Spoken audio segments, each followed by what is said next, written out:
এই দোয়াটা আমি নিজে পড়ে পরীক্ষা পেয়েছি, এটা নবীজির হাদিস থেকে এসেছে। আমার একবার পিঠ 2 দিন ধরে প্রচন্ড ব্যথা, নড়তে পারতেছি না, চড়তে পারতেছি না। মসজিদে জোহরের নামাজ পড়ে দোয়াটা পড়ছি, বাসায় আসার আগে আল্লাহ তাআলা ব্যথা ভালো করে দিয়েছে।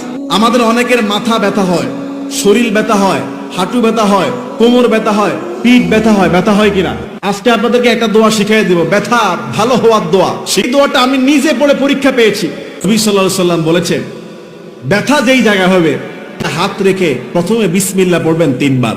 কয়বার বলেন? বিসমিল্লাহ, বিসমিল্লাহ, বিসমিল্লাহ। কয়বার হলো? 3 বার। মনে করেন আপনার মাথা ব্যথা, মাথায় হাত ধরে বিসমিল্লাহ, বিসমিল্লাহ, বিসমিল্লাহ 3 বার এটা পড়বেন। এরপরে ছোট্ট দোয়াটা পড়বেন 7 বার। কয়বার? আমি যেমনি পড়েছি হাদিস অনুযায়ী হাত রেখে পড়েছি, সঙ্গে সঙ্গে একটু পরে ভালো হয়ে গেছে। দোয়াটা হলো আউযু বিল্লাহি ওয়া কুদরাতিহি মিন শাররি মা আজিদু ওয়া উহাদিরু।